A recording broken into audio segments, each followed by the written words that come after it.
MyFantasySportsTalk.com. Last week on My Fantasy Podcast, I put him in the category of Paul George. He's just not very high on my list. Don't think he's clutch. Oh, Yep. yeah. Newbury, time to take a nap after that one. Oh. I'm trying to rile up our man who has joined us from the land of San Ann, the hardest working man on the podcast and in San Antonio. It's Orlando Torres, back and better than ever after about a 4 or 5 week layoff from the podcast. What up, dude? I was going to say, man, I feel like I don't even know you anymore. It's been so long. I think San Antonio was still in the playoffs the last time we all got together. Michael Gomez owes us all money because he had Cleveland in 6. So that was by far the most ridiculous prediction of anybody. It's probably not with the way their roster is constructed. So I think you're ultimately, it's making me fall over. I'm so distraught over the Pistons. In Portland, if they meet up in the playoffs, I'll invite you to Buffalo, New York. We can have a chicken wing, and we can watch the game together. And then I'm going to leave you at the restaurant. With the bill. Yeah, exactly. Good call. Orlando. Love it. Invite her to a nice chicken dinner and never call her again.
What up, podcast peeps?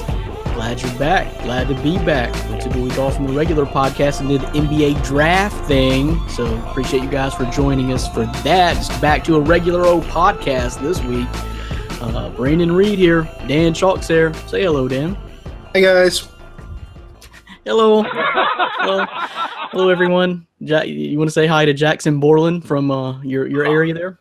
That's coming later, Jackson. I hope you're listening. He's probably not. He's hiding. We all know. Any of the people who missed, I guess, 2 weeks ago's show, Jackson had some choice words for me, and I came back at him with facts, and those facts turned into reality for him. And now the Yankees are terrible, as I stated and predicted. So you get the truth here at My Fantasy Podcast.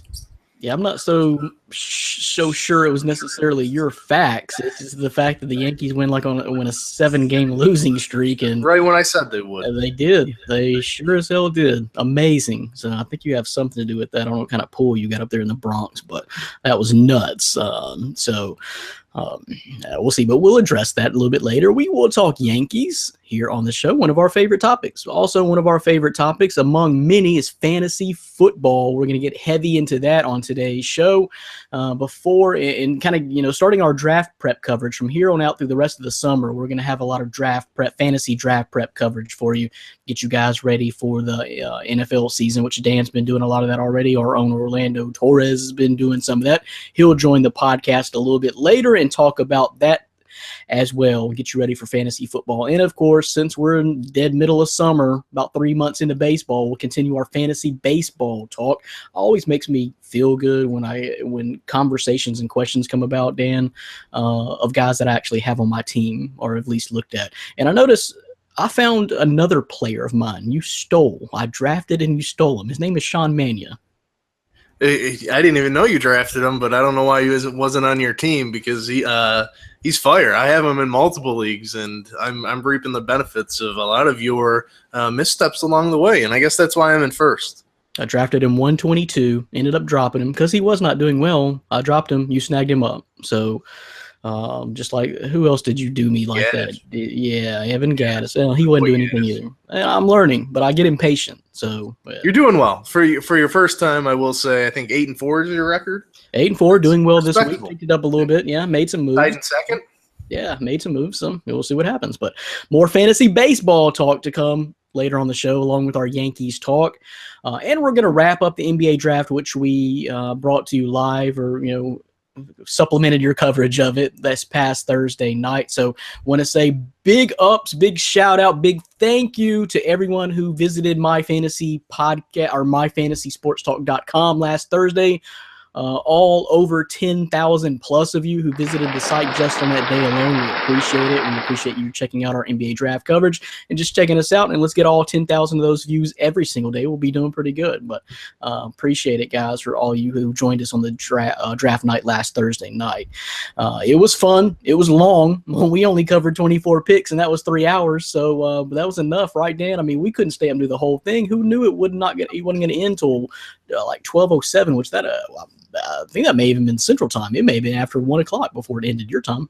Yeah, it would have been. I would have been a tired boy the next day if we stayed up for the whole thing. When I was looking into it, I was shocked to see how long it would take, and they really dragged that on. I mean, it's 2 rounds, but I mean, I think the NFL draft would be quicker than that. And with all the movings and shakings, you never know if somebody who's drafted is actually going to be on that team, as we talked about on the draft show. But all in all, I had a great time covering it. And as soon as we got off the air, the guys I was hyping all night, Caleb Swanigan, Derek White, went the next 2 out of 3 picks. So that was tough to see. And my Grizzlies picked up 2 picks. Told you guys. Where's Nick and Judy Perkins? Where's Nick anyway? Judy probably don't care, but told you guys. Chris Wallace said, don't be surprised if we jump in that draft, and they did it twice. Got a couple of good guys. Ivan Rabb, who I know Dan was telling me was actually projected pretty high last year, would have been top 10 maybe if he came out last year, decided to go back to college. And then a guy who you're very familiar with, Dylan Brooks. Yeah. I mean, we're going to be recapping the draft in a little bit, but I have the Grizzlies as a team that I liked on draft night, which is crazy to think about when they didn't start the night with any picks. Yeah, in the bad draft, like we talked about last week, to not have any picks, as deep as that draft was. So they actually squeaked out a couple of picks, and were not bad. But as Dan said, we're going to recap the draft here in just a second, but also we're going to recap a couple of big trades that happened. One of them happened on draft night. Jimmy Butler traded to Minnesota, and of course, couple of big stories today we're going to touch on just a second. Of course, the big CP3 trade is he is now a Rocket, going to be living in Houston with James Harden. And also, as we woke up this morning, found out that Phil Jackson is no longer employed by the New York Knicks organization. As me and Dan mentioned last week on the draft show, that neither one of us had too much confidence in Philzy running and being an executive. Great player and coach, definitely a legacy. I think he's won 11 titles. He's putting rings on toes by this point, but just didn't work out in the front office, not the GM. So we'll get into all that too, along with all of our mailbag questions submitted by you guys. Appreciate it. This is My Fantasy Podcast from myfantasysportstalk.com. Again, Brandon Reed here. Dan Chalk is there. Orlando Torres is going to join us soon, and we'll get into all that which I told you about and answer all your questions, all 3 of us together on the podcast. So appreciate you for joining us. Check it out live on YouTube. Check out the replays on YouTube, myfantasysportstalk.com, of course. We're on iTunes. We're on SoundCloud. We're on SPN, the Sports Podcasting Network, and we're on WBLZsports.com. So many, many different ways to watch and listen. So appreciate you for doing that and spread the word. So, Dan, that was it. Live draft show, 3 hours and 4 minutes of it live on My Fantasy Podcast last week. Let's just kind of break it down a little bit. We were on the air for a good part of the first round anyway, but missed a lot in the second round. So, your impressions overall, what was the biggest news? Was it the Butler trade of the night, or did someone, I kind of thought I really liked what the Sacramento Kings did with all of their picks. I think they got a lot of good players. We talk about De'Aaron Fox, Justin Jackson, and Harry Giles, I believe. So, I mean, I really think they struck gold and did a great job in the draft, although they need a lot of help. And, of course, they're young. But based on potential, I really like what the Kings got out of this draft. Yeah, the Kings are the other team that I had marked down as what I liked what they did on draft night, and not only the three players that you mentioned, but Frank Mason. I don't know if you is that him, the National College Player of the Year. Yeah. So in the second round. So I 4 picks that I like, and today they also did another move, bringing over one of their draft picks that they ended up trading for from the Suns a while back, and that's Bogdan Bogdanovic, the EuroLeague MVP. So he's going to be coming to the Kings this year. So, they've been bad for a while, but I think they're on the upshoot in a tough Western Conference. I like what they're doing. They're young. They're years away, but, they're building something intelligently, which you haven't really seen in Sacramento for a while. No, and they got a lot of work to do. But like I said, based on potential, just think about if 2 of those 3 guys that they drafted in the first round, Frank Mason too, but let's just say if 2 of those guys turn out to be pretty good players with De'Aaron Fox, Harry Giles, Justin Jackson, then you got really something to work up with. And I don't know, maybe you could fall into a situation like the Golden State Warriors did. You got to remember the Golden State Warriors got good by drafting. They got hit gold in the draft. Next thing you know, they got Steph Curry, Draymond Green, and Klay Thompson all on that team, and they're pretty good. And people like Kevin Durant want to come play for you. So, they did pretty good. They got a lot of hurdles to climb, though. So, but that kind of brings me to the Butler trade. How good does that make Minnesota immediately? Now, with their big 3, I guess you could say, of Jimmy Butler, Andrew Wiggins, and, of course, Karl Anthony Towns. Yeah, I mean, I like it for Minnesota. I was hyping Minnesota all preseason prior to the season starting, and then they kind of took a nosedive. But I thought they had the talent to be not only a playoff team, but a playoff team that can get home court in the first round. So I love the deal for Minnesota. I'm unsure of what they still plan on doing. I read a report today that they plan on offering Paul Millsap a max contract, which would kind of shock me a little bit if they went that route. They obviously still want to trade Ricky Rubio, which I can agree with if you get a solid point guard in return in free agency. Maybe like a piece that I brought out predicted the Timberwolves going after Kyle Lowry, which if you get Lowry, I think Lowry, Butler, Wiggins, Towns, Jang at center. I mean, I like that. I like that team, and I think that can be a force in the Western Conference next season. And so another big trade also today, and I agree with you there. I think they're definitely you were probably 1 year or 2 premature on Minnesota, but now they're making moves. Now they really are, and I really didn't necessarily like giving up Zach LaVine and Chris Dunn because I like Zach LaVine a lot, and we just don't know what Chris Dunn is yet. But if you can get Jimmy Butler, you do that. So they have their big 3. So are you willing to say now that? Definitely playoff team next season? Yeah, they have to be a playoff team. If not, fire Thibodeau, even though you just hired him and he's running it all. I mean, that team has so much talent, they have to be in the playoffs next season. Yeah. So the other big deal that just happened today is Chris Paul moving to the Houston Rockets. Kind of take you by surprise? Yeah, it definitely shocked me, but I mean, I found out early enough. I was lucky enough to find it out pretty early. Brought out a piece on the trade, and it kind of blew up on the site. And because I think it was so shocking, I heard reports this morning that Paul was interested in signing with the Rockets in free agency when it started. But I think it was a smart decision by the Clippers to trade him and at least recoup something instead of getting nothing in return with just watching him walk in free agency. So. They didn't get back anything special, in my opinion. I mean, they got some solid pieces, but if they lose Blake Griffin, they're in a rebuild job. So, the pieces that they got will help for a little bit, but they're not cornerstone type of players. But for the Rockets, I mean, does this make sense? You move James Harden to point guard. He has a career year, and now you're going to shift him back to 2 guard where, I mean, you kind of seen him struggle a little bit. Still being a superstar type player, but I don't know. What do you think, Brandon, about that move, them playing together? I get it in D'Antoni's system, but I don't see it working out too well. I don't like it too much. Well, as far as I know, the NBA is still going to play with only one ball next year on the floor at the same time. So it's going to be tough. Now, I do think Chris Paul is probably towards the back end of his career where he is wanting to win now. So I think he'll sacrifice. And, of course, James Harden's just going to have the ball in his hands a lot. So I think that's going to be okay. But now, you mentioned what the Rockets gave up and not really concerned about it. I am. I do not like everything they gave up. Okay, first of all, I'm not really a big Chris Paul lover by any means. I know his value. I know he's a very good player. But I am concerned about the players they gave up because two of them, to me, possibly three of these guys are starter level potential. Patrick Beverly was their starting point guard. I know they made a major upgrade with Chris Paul, but still, he had been starting for the Houston Rockets in the NBA for the last 2 years.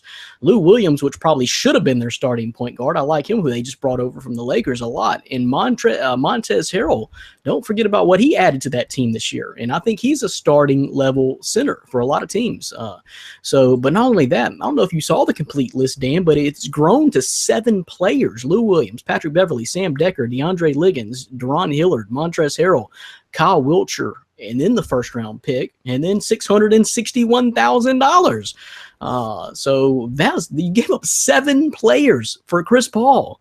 I don't know. This doesn't put you, I'm not even sure this puts you in the second seed over San Antonio. Well, we have to see what San Antonio is going to look like next year. Whether Parker comes back, they're losing Ginobili. What are they going to do with Aldridge? And then it's basically, to me, just Kawhi. They're going to lose Patty Mills. So San Antonio, to me, is going to be taking a step down. And when Orlando comes on in a bit, we can ask them about that. But I think San Antonio is going to actually take a step back next year. But we'll see whether or not Houston's the team that makes that jump. I mean, who knows? It could be the Timberwolves that take that massive jump into that spot. I don't know, but I don't really like what the Rockets did. Yeah, they did. You're naming all these players, and the biggest one to me was Patrick Beverly. I just liked what he brought on the defensive end of the floor. I mean, that team improved defensively last year, but in D'Antoni's system, they don't very much value it.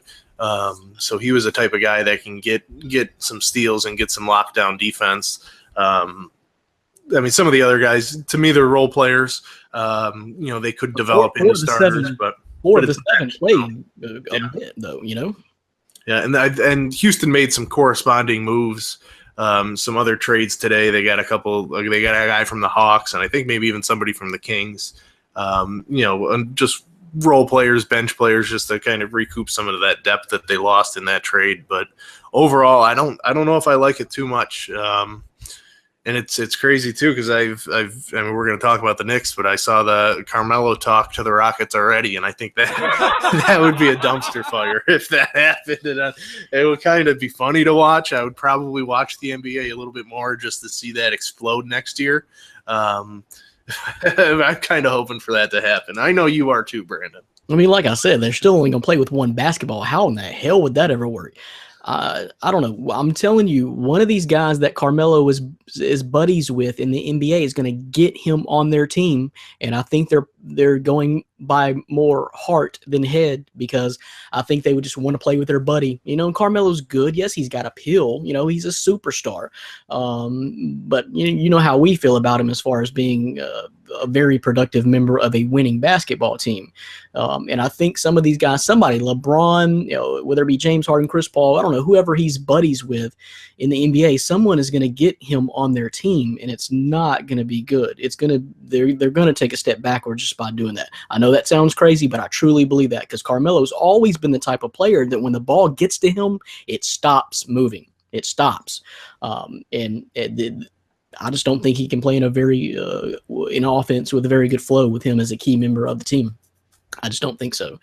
But a shocking move. I think that's why our piece did so well, because there was rumblings of it, but I honestly thought San Antonio, and that's what we're going to get Orlando's take here in just a minute. But didn't you kind of honestly think that San Antonio was the front runner, if not Cleveland somehow? But I think he fit best in San Antonio. They need a point guard bad now because Parker's done.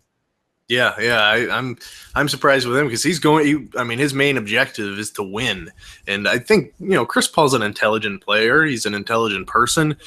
He gets the game of basketball. He's like the I don't second most efficient player in the playoffs ever, if you can believe that. I can't, but I will. I will begrudgingly. But overall, yeah. I just would have thought he would have preferred to go to San Antonio, but. Maybe he sees something in the Rockets that we don't. I think we know they're a high flying team and a team that's going to be a somewhat contender. They got to the second round this year. Maybe they can get to a conference finals if they're lucky. But that team to me doesn't beat the Warriors. It doesn't even win 2 games against the Warriors. So they're gonna have to make some other moves if they really want to compete with them in the West. So, but it's like I told you last week, is this not good for the NBA now, possibly the Warriors? Because look at this. This is an unusual year. I know there's been years before with big moves and stuff, but something seems different about this year, right? Because you've had big moves already with superstars changing hands in the last week on draft night with Jimmy Butler, and then today with CP3. Phil Jackson, the patience has gone there. You get rid of Phil Jackson, and you got other teams still looking to make major moves. Cleveland hasn't even started yet. San Antonio is going to have to do something. What is Doc Rivers and the Clippers going to do? Jerry West, throwing that into the mix. A lot has yet to unfold, and I think a lot will unfold. And free agency doesn't even kick off till it's like Saturday. It's next week. Is it the 1st? Yep. So I think there's a lot we haven't even seen yet, and it's all because of the Warriors.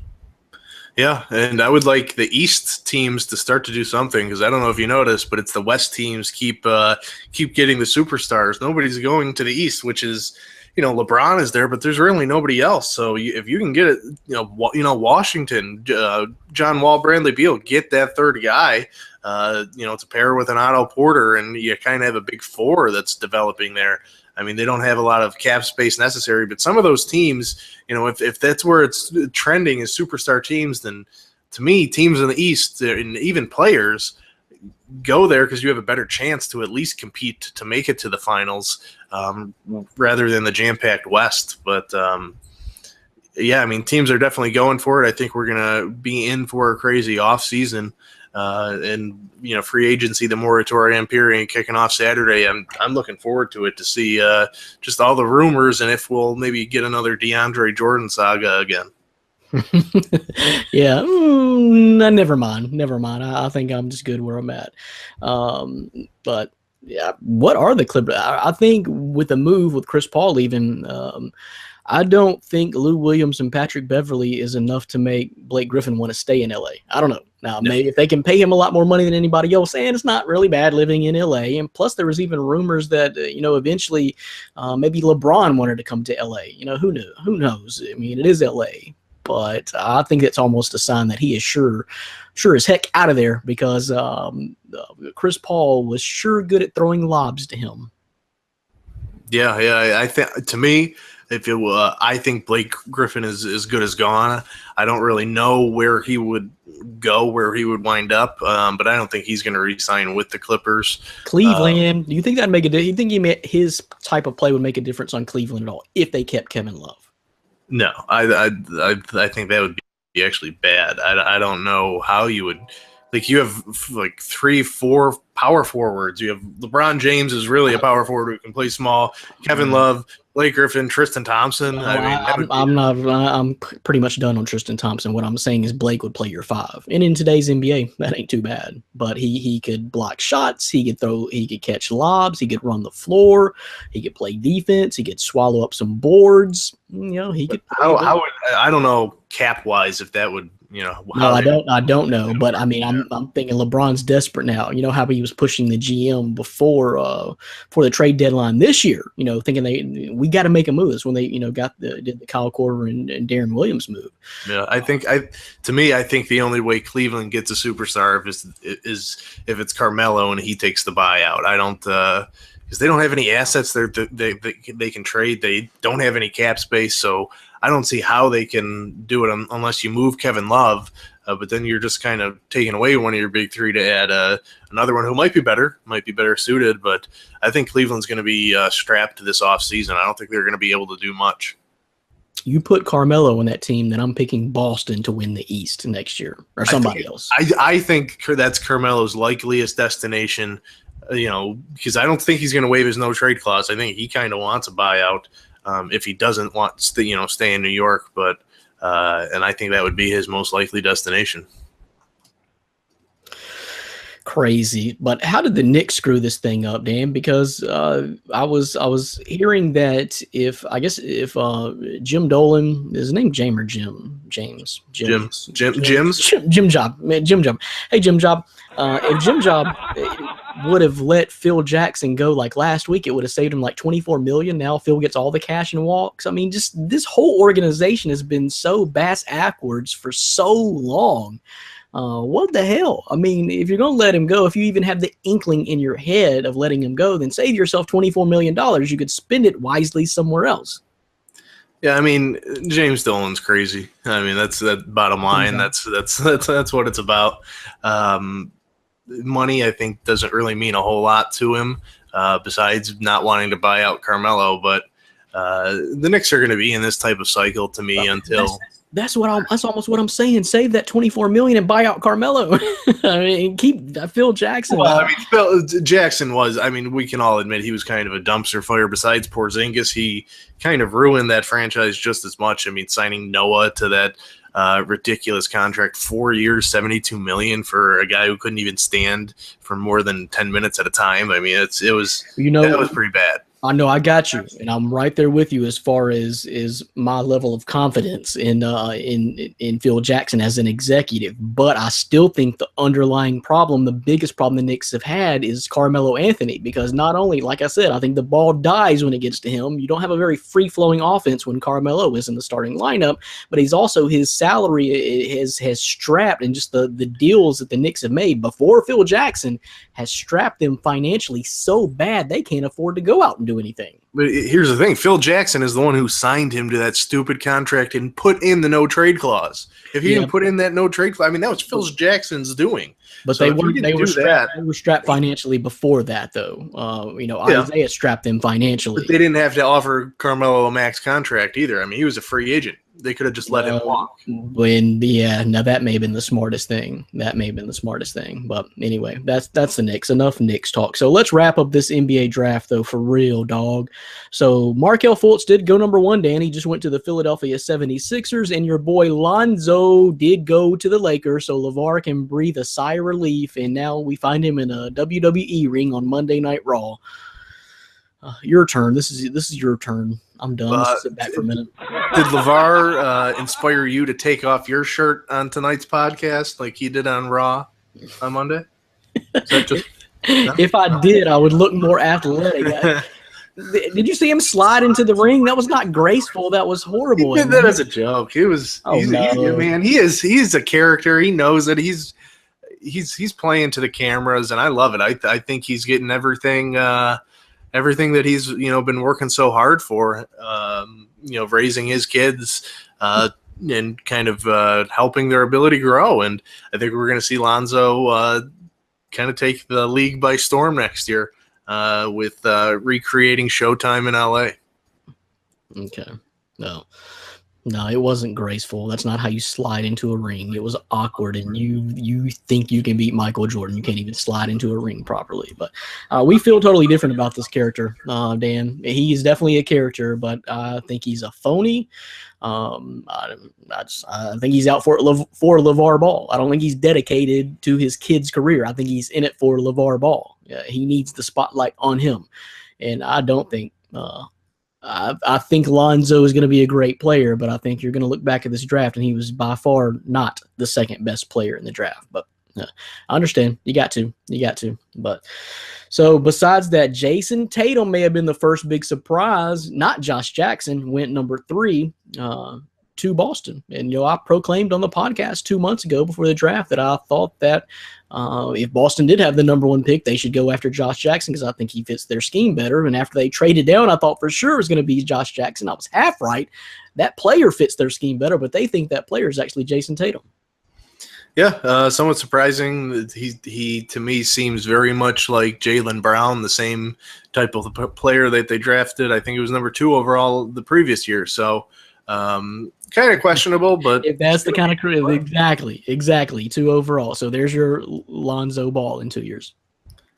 Well, I think Jaylen Brown's going to be a great player. So Lonzo has more potential right away, but Jaylen's going to be a good player too. They kind of fit the same. So it'll be interesting to see how they play together, if they even play at all right away. Brad Stevens tends to let his rookies sit on the bench a little bit. I don't think Jaylen Brown's going to be better than Jason Tatum or Josh Jackson. I don't know. I think Phoenix really got the steal here. You know my feelings about it. I think Josh Jackson is going to end up being the best player in this draft in 2 years. And I think he just kind of fell into the hands of Phoenix. So way to go, Phoenix. And our boy Kevin McQuaid must be happy about that, I would think. Yeah, he was. He did like the pick. I'm not as high on Jackson as you are. I think he could be very close to a Ben McLemore. So we'll see how his career ends up turning out. But the Suns on paper got a solid draft pick. And then one of the guys that jumped highest up the board, I guess, was Jonathan Isaac. He flew up the draft board all the way up to number 6 to Orlando, gets to stay in state. Yeah, that was definitely, to me, the first surprise of the night.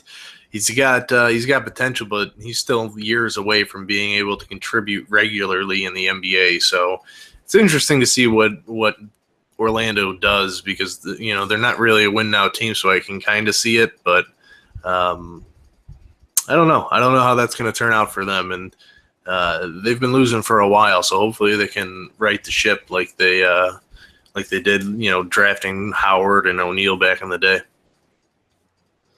So I think Dallas got their point guard for reals, dog. Yeah, Dennis Smith Jr., right? He was my 4th ranked player. They got him 8th or 9th overall. So I like him. He's going to be that scorer right away. He can average 20 points as a rookie easy. And I think the Mavs have their point guard for the future for sure.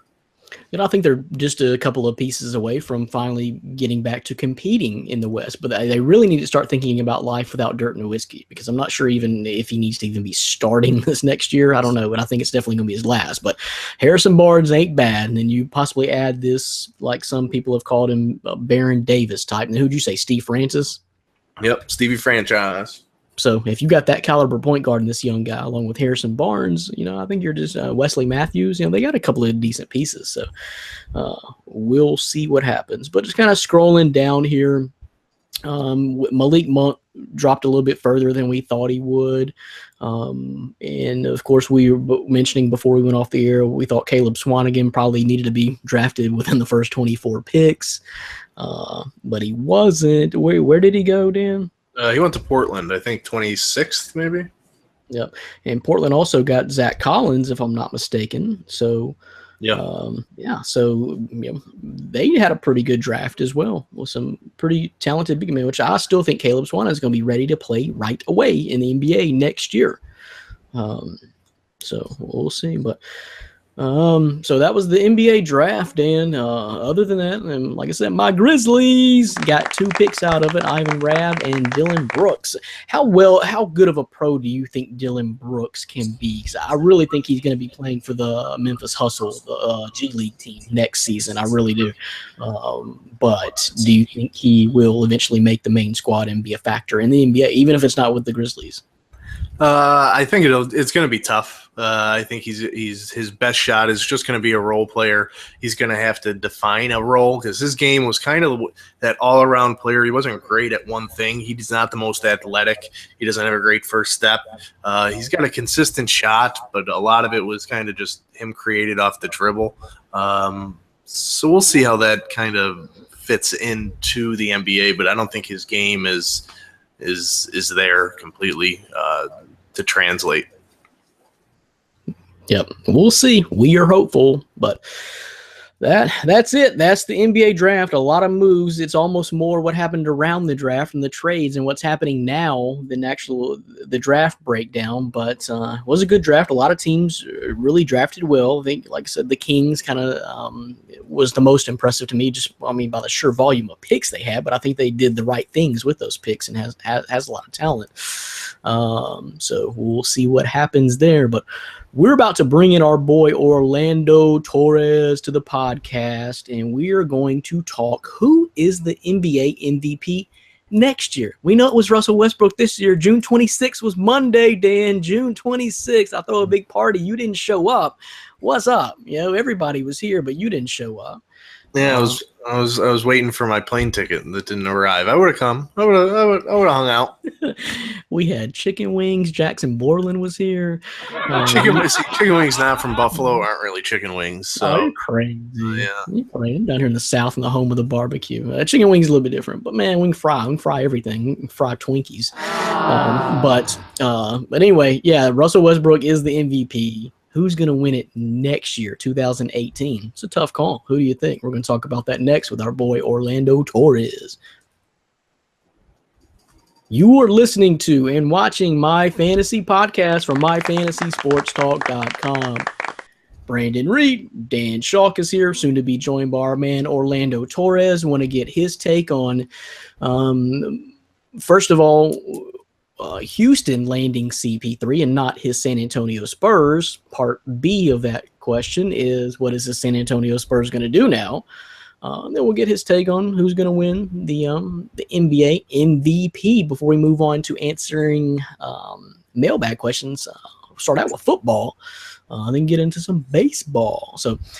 But, I've been thinking about this, Dan. Who's going to win the NBA MVP next year? Because I think we probably both agree. I don't know. I'm not even sure I've made up my mind yet. I'll give you an answer in a second. But you don't think Russell Westbrook should have won it to begin with. So I definitely don't think you're going to pick him next year. I'm not convinced. Now that Chris Paul is on the Rockets, I don't really think it's going to be James Harden because it's the Steph Curry, Kevin Durant syndrome. So I don't know. It's going to be a hard decision, but I'll get your answer in a second. Our man from San Ann, Orlando Torres, is here. What up, dog? How's it going? Both of you fine gentlemen. How's it going today? It's good. Peach. Dan's peachy. I'm hot. It's hot in the South. It's getting hot in the South. It's almost July. I don't know what I'm telling you. Oh, man. Yeah, tell me it's getting hotter by the day. It's crazy. I actually think we're moving closer to the sun as the days pass. That's how hot it is down here. Yeah. So, man, sorry you missed the draft show with us. It was long. We only made it through 24 picks. That was 3 hours worth, but sorry you couldn't jump on. Dylan Davis Tirado was on with us, and it was entertaining. Anything shock you from the draft?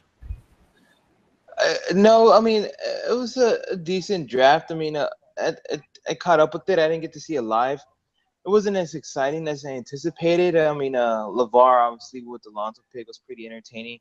But I think for me, what sucked out a lot of life out of the draft was the Jimmy Butler trade. I think after that big trade happened, I wasn't as excited for the draft, but I think that trade kind of took away all the fun and excitement from the draft that they made it out that it was supposed to be. Well, then especially after the Lakers didn't shock us and pick Lonzo Ball. That's what I was looking forward to. But it failed to form in the first two picks. But were you a little surprised Jason Tatum moved up to the third pick for Boston as opposed to, well, I mean, of course, Josh Jackson, but even De'Aaron Fox? I mean, anybody like that? Or were you a little bit surprised by that Jason Tatum seemed to be the guy? He's their third pick. I was a little surprised, but then kind of prior to the draft, you kind of heard talk to Jason Tatum as a guy, so you had an idea that was going to happen. It didn't come as a total shock because there was already talk of it, and his name was getting thrown out there. So I think if it was something that maybe they were targeting someone else and Tatum ended up being a guy, it would have been more of a shock. But being that there was already talk prior to the draft, it didn't come up as much as a surprise. Yeah, he moved up quickly, like in the last couple of days. So I don't know if he had an additional workout with the Celtics or what exactly happened, but he definitely shot up and they liked him better. I got no problem with that. I think he fit better, and they may look back in a couple of years and kick themselves for not taking Markelle Fultz because he was the best player in the draft. I don't know, but I just think at this point you probably needed that type of player more than you needed another point guard. But let's address the big elephant in the room today, my man, is that your San Antonio Spurs did not land Chris Paul. It's your actual rival from across state down to your south, Houston Rockets, who added Chris Paul. What are your feelings about the trade? And are you upset your Spurs did not land him? And then part B, again, like I said before, is what do you do now? I'm not as mad that they didn't take Chris Paul.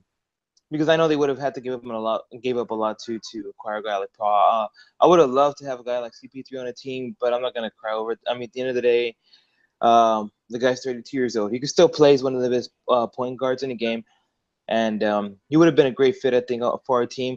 It's kind of I was just talking with a lot of friends, a lot of people right now about the team. There's people excited about it and people confused, and I'm intrigued and interested in how this is going to work out because. One thing that was an eye-opener for me from Houston is all the players they gave up. Ultimately, all those players is not going to kill them. But you give up a guy like Patrick Beverley and Lou Williams. Patrick Beverley more was a bit of an eye-opener just because of his defensive style, the way he plays for the Rockets. He was tough last year. He gave a lot of teams trouble. And not only that, moving Harden, who arguably could have won the last 2 MVP awards, the last 2 seasons, gets moved to the 2 spot now, which is a bit eyebrow raising because a guy like Chris Paul, he needs the ball for that offense to flow. He's a guy who's going to constantly need the ball, and you look at Harden, and the same thing with him. I'm not saying it's not going to work. D'Antoni is a pretty good offensive guy, but I'm not sure if this takes him to this is going to take him to the finals. I still think it's going to be the Warriors. At the end with Kevin Durant, usually I see him at Spurs, but the way LaMarcus Aldridge has been, Kawhi needs some help down here in San Antonio. So ultimately, the West still belongs to the Warriors, and it's a pretty decent move by Houston. But from what I heard, they're not done in free agency. They're gonna try to acquire Melo. I know Paul George comes up there. Ultimately, I don't think they get that super team with those four guys, but it's this move, but it's either going to work out for them, it's going to turn around and bite them in the butt. Well, and I agree with you about giving up a lot of players because I really think a guy like Montrezl Harrell could be an asset to you. I mean, he could kind of fill in as your Blake Griffin or DeAndre Jordan substitute next year because like I was telling Dan earlier, Chris Paul loved throwing lobs and he was great at it. And Montrezl Harrell is just one of those guys that can do something with that. So you gave up a whole lot of players. And Lou Williams, they just acquired Lou Williams, and Lou Williams probably – if they didn't make a trade for a point guard, probably would have and should have been their starting point guard next year. So, I mean, you gave up a lot of shooting with him, and you gave up basically all your point guards. You have no point guard now, as far as I know, except Chris Paul. So they better keep making moves because I'm not sure they got enough players now to fill out a decent roster with Chris Paul or James Harden. That ain't enough. We've seen that. That ain't enough. If Cleveland can't get it done with LeBron freaking James, the king, and Kyrie and Kevin Love, you ain't getting it done with just Chris Paul and James Harden. No. So that's one thing about looking at the whole trade going down. That's why ultimately this could turn around and just it could be a nightmare for Houston. It's going to be interesting to see how these 2 guys work it out. Who's going to get the ball and who's going to play defense for them. So, but you said you're not really upset that you didn't get Chris Paul. Come on, be honest, dog. Be honest. Yeah, you wanted Chris Paul, right? I think Chris Paul would have fit your team greatly because you need a point guard now. Because I think Tony Parker's done and Patty Mills is okay, but Chris Paul could have done some things for you. Yeah, I wanted Chris Paul on the team. Of course, I would love that. But looking at what Houston gave up, I'm not too sure what San Antonio would have had to go to give out to get a guy like Chris Paul. Ultimately, I don't think Patty Mills might even be a Spur next season. We'll see about that. But it does hurt not getting him. But There's a lot of talk that 2018 will be the year that Spurs will have a lot of money to go out and really chase a kind of a big free agent. So I'm not too sure. They didn't really make a big move for them. If anything, I was upset by the Spurs for not being as aggressive. And I don't know if you saw the report, but they weren't as interested in gaining Paul with the return of Parker. The thing is, Tony Parker's 35 years old.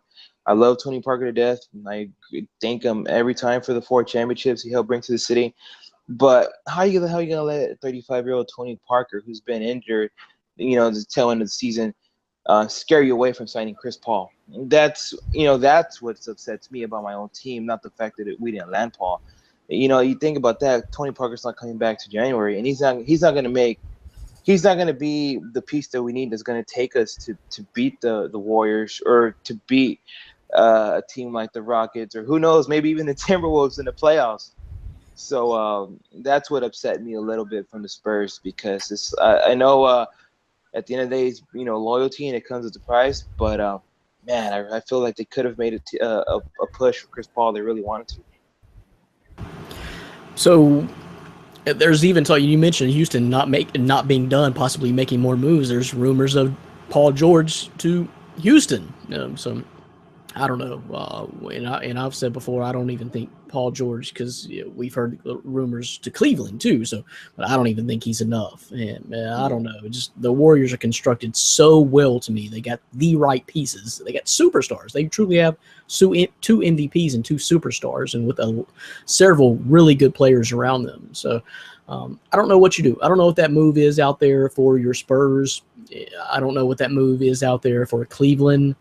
I guess I like what Houston did, other than giving up so much of your depth and talent just for, how old is Chris Paul? 34? 32. He's 32? getting there. He's about 1-2 more good years, maybe one more. He wanted a 5-year deal from the Clippers, and I don't think the Clippers are willing to give him 5 strong years, and I think that's why he was out of there. Yeah, and I just think the direction of the team. You look at it, it's hard to think how they never got past the second round in the postseason. The talent they had. You think about 2010 and 2012, even 2013, the 15, the year they knocked out the Spurs in the first round when they won a 7-game series. You think about that talent they had: J.J. Redick, Chris Paul, Blake Griffin, DeAndre Jordan, Jordan Crawford, or Jamal Crawford, and that bench was pretty loaded too. And you just think, how did they never get past the second round? And for a while, they played big brother to the Warriors, and now the Warriors are just beating them up on the West Coast and every other team that steps in front of their way. So it's a shame that they never got past the second round, and ultimately, I don't think Chris Paul is going to get very far in the playoffs with Houston either. Looking at what Houston had to give up at this part of his career. So let's talk 2018 MVP real quick, and who is possibly going to take that award. I know Dan is not voting for Russell Westbrook anytime. Now that Chris Paul is on the Rockets, I'm not even sure how you feel comfortable even voting for James Harden. You got LeBron out there who could always be the MVP anytime. So I'm going to go last because I want Orlando's take first. Are you riding with your boy Kawhi Leonard for the MVP next season? I'm going to definitely put him in there. I think you're still going to have LeBron in the mix. James Harden I'm going to shy away from because it's going to be interesting to see how that plays out with Chris Paul.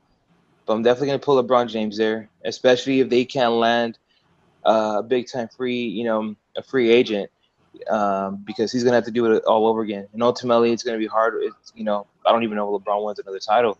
He's getting older. Not saying he can't win, but if they don't get a guy like Paul George, they're not getting CP3. Even if they get Carmelo, that's not going to do it for them. Carmelo's getting up there too in age. He's around 31, 32, just like Chris Paul. Would you agree that might actually be bad? I think it's bad for any team that gets Carmelo, to be honest with you. But I don't think Cleveland needs that headache. Yeah, they don't need that headache. So I'll definitely put LeBron in there. I'm gonna have to roll with definitely Kawhi, and then I'm probably gonna say Curry or Durant. Probably those 4 right now. I'm not saying James Harden won't be in the race. I'm sure he'll be in the race somewhat, but and obviously you're gonna have to roll with Russell Westbrook. It's hard. It's harder now to look. But if I would go with the top 2, I'm gonna say Kawhi or LeBron. I guess only because you look at the Warriors and they have a great thing going. You talk about the superstars, so and they're not as really greedy with the ball. They could all score. They could drop 30. Curry and Durant could drop 30 points. When necessary. Draymond Green's a monster. Not so much Klay Thompson. He still fits well in that piece, but he's not on the caliber as I think as those other big three. But Kawhi, without him, I said it last year too. There's no way in hell the Spurs would be a 60-win team. I think they would have been in the back end of the 8 spots, fighting with Oklahoma and those teams. With the Pelicans and those teams on there for the 8th or 7th seed. I mean, they still would have been pretty good, but I really don't think they would have been a 60-win team. And same thing for the Cavs. LeBron's a huge aspect for them, and the guy's getting a little bit older. And I still think he has another 2 good years from him, so he's going to be in the MVP race as well. Yeah, you can't really tell the slowdown is there for LeBron yet. I mean, I guess it's there incrementally. You're just not seeing it, because he's been such a physical beast his whole career, and he stayed healthy. That's another remarkable thing about LeBron James is that dude has stayed healthy and not missed any significant time. And been in 7 straight NBA finals. So he's playing more basketball games than anybody in the history of the NBA. True. And one thing that worries me about LeBron is just the minutes. I love LeBron. We're gonna. I know the guy gets a lot of hate, but you got to respect the guy like LeBron and what he brings to the team, or just the game in general. But prior to the playoffs, there was a lot of concern about LeBron's minutes. And he's not, LeBron's not an injury type of guy. Sometimes, all players suffer injuries, but, he's not an injury-prone guy. But you look, prior to the playoffs, there was a lot of worrying about the minutes he was playing. Is LeBron playing too much minutes when they were in the race for first in the East, for Boston? Ultimately, they never caught the first because Boston took it. But, LeBron was playing 35-plus minutes a game, and that was just in the regular season. And thinking about stuff like that, the Cavs need help to give guys like LeBron a little bit more rest to get him more ready for the playoffs. Not saying that he won't be ready, but that's one thing that worries me about LeBron, because how much longer can he do it? How old is the guy already? 31, 30, 32? I think he's at least 32.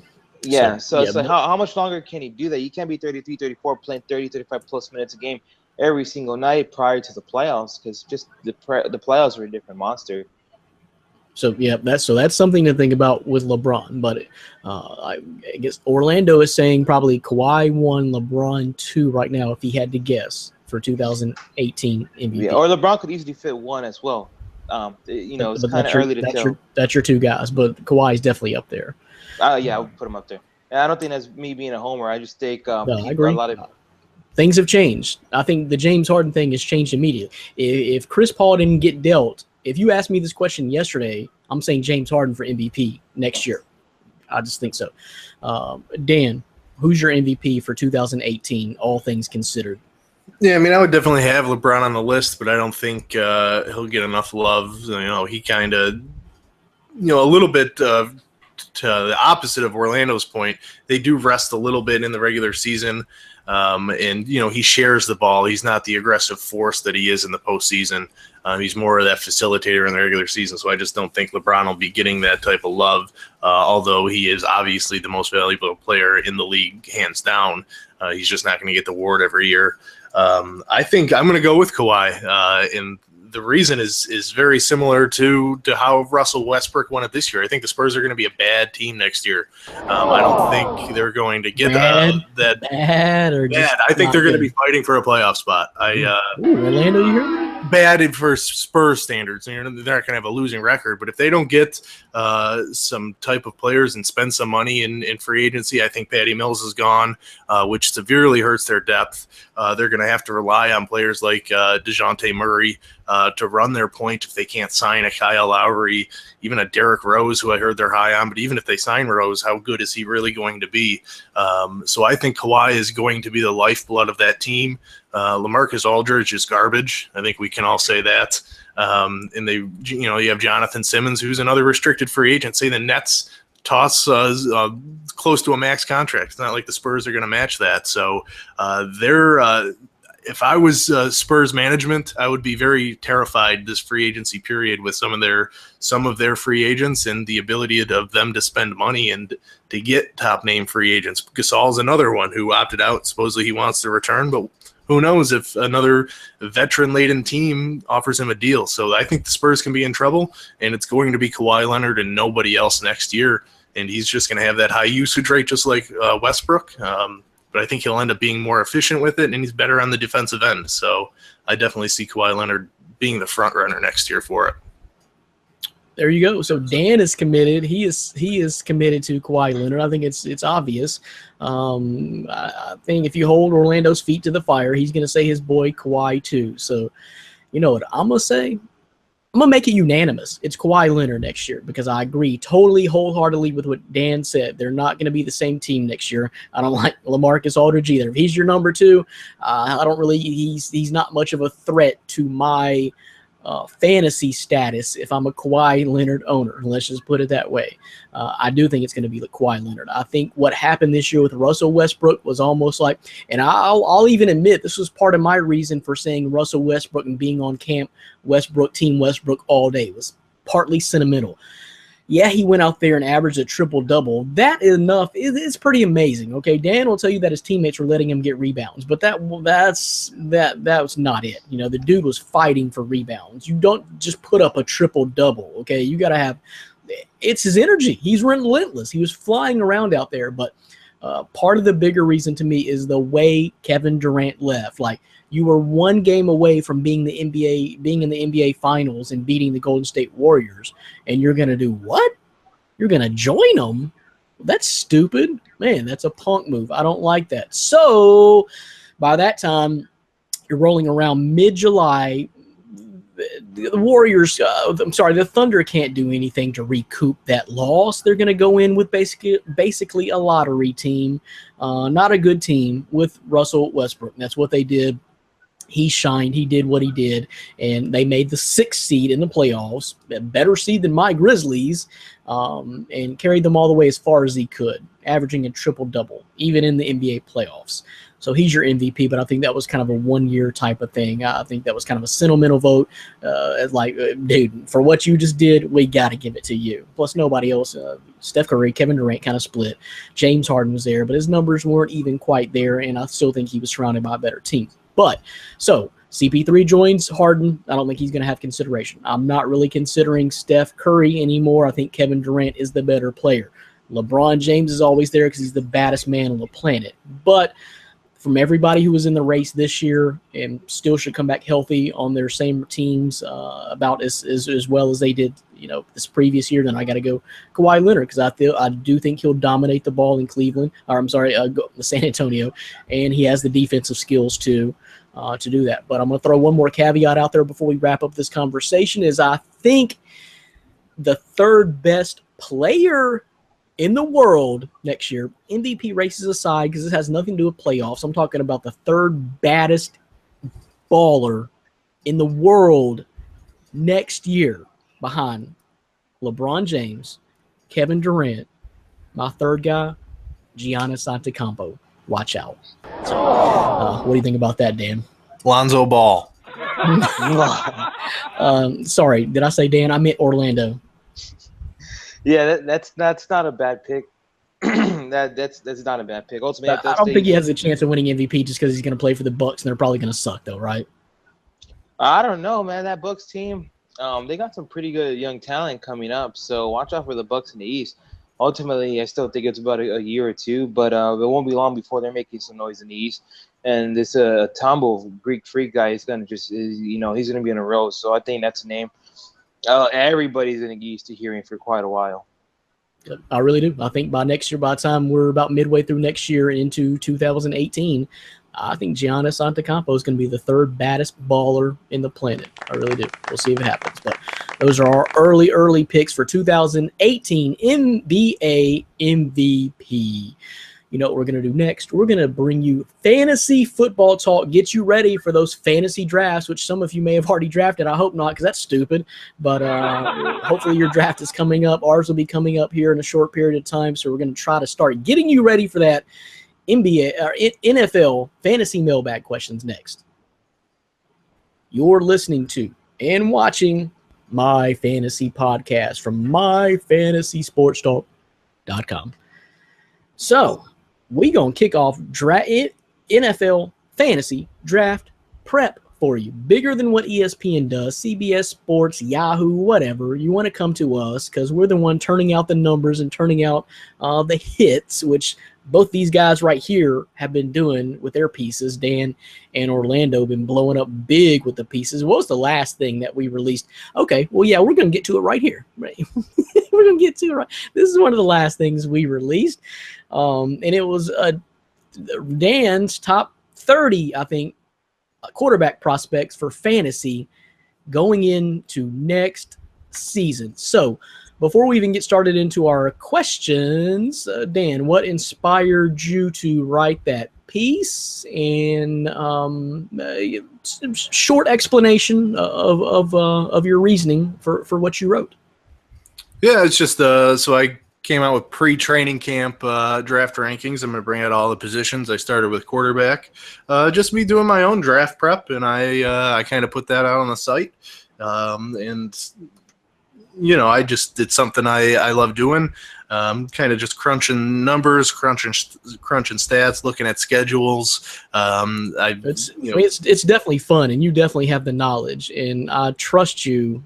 Maybe not so much as far as quarterbacks, because you kind of screwed me a little bit last year, but I definitely trust you. But get to the heart of the matter. Tell everybody at home, who is your number one quarterback fantasy prospect going into next year? Right now, it is Jameis Winston from Tampa Bay. Famous Jameis, as you might know him, crab leg lover. He's the guy that I think can end up being the number one fantasy quarterback when all is said and done at the end of the regular season. And you know, our first question kind of relates to that, so I kind of will go into it in depth in a little bit when we go through that. But let me read it, okay? Oh, okay. You read that. Okay, but anyway, so that's Dan's putting out articles like that. Must check those out. They always do very well because that's information you're looking for, and that's part of the reason why we're even here doing this website, doing this podcast, doing all that. Orlando, what do you got working on? What's the last thing you were working on? Because I know you're working on fantasy football already as well. High risk reward players. I'm working on a piece. Should be out sometime this week. Hopefully tomorrow. Players, and I'm still breaking down a list, but I already got a couple players in mind. Just players I think that are going to be high risk if you take them, but could possibly bring high reward. All right, so look for it on the website and continuing over the summer months up until our draft, in which we usually wait. What do you say, Dan? Few days, maybe 3, 4, 5 days before the season actually kicks off before we do our draft. Yeah, I think we'll wait a little bit. Closer to the regular season, battles, injuries always play a factor, and especially in our league, if I think our league might end up being a keeper league this year, so you never want to keep put in your request to keep a player and then he gets hurt in the third preseason game. So we'll probably wait until early September, maybe. Yep. Agree. It's better that way. I don't know how folks do it in February, March, April, even May, June. I don't know how you do it. But anyway, the first fantasy football mailbag question presented by you guys comes from AJ Evans. AJ, thanks for kicking us off today on the show. Okay, Dan, I feel like you need to explain yourself yet again. Do you do this slosh on purpose? Insert your own word. You know what I'm saying? And do you do it on purpose, man? Jameis Winston, number one fantasy quarterback? Seriously? I threw seriously in there. I'll throw a few more words in there. But anyway, AJ Evans is saying he read your piece, Dan. He read your top 30 quarterback prospect piece, and he says, Jameis Winston, is you crazy? Are you doing a Skip Bayless on us and just saying crazy things for reaction, or is that what you truly believe in your heart? Well, I will say it is pre-training camp, so it could change. I plan on bringing out another set of rankings, after training camp ends. But right now I'm with it. Listen, every year in fantasy football, we always see one quarterback that's ranked in that 12 to 16 range, and they always come up to be a top 5, top 3 quarterback. Last year, case in point, Matt Ryan. I don't know if many people think about this now, but Matt Ryan was was ranked very low according to Fantasy Pros, a site that I occasionally write for. He was their 16th ranked quarterback going into last season, drafted in between his average draft position between rounds 12 and 14. And he ended up being the second best fantasy quarterback right behind Aaron Rodgers. And it was only by a few points. So there's always going to be one type of one quarterback that makes that jump. We all know Jameis Winston's talented. He's got all the skills to be a number one fantasy quarterback. I truly believe that.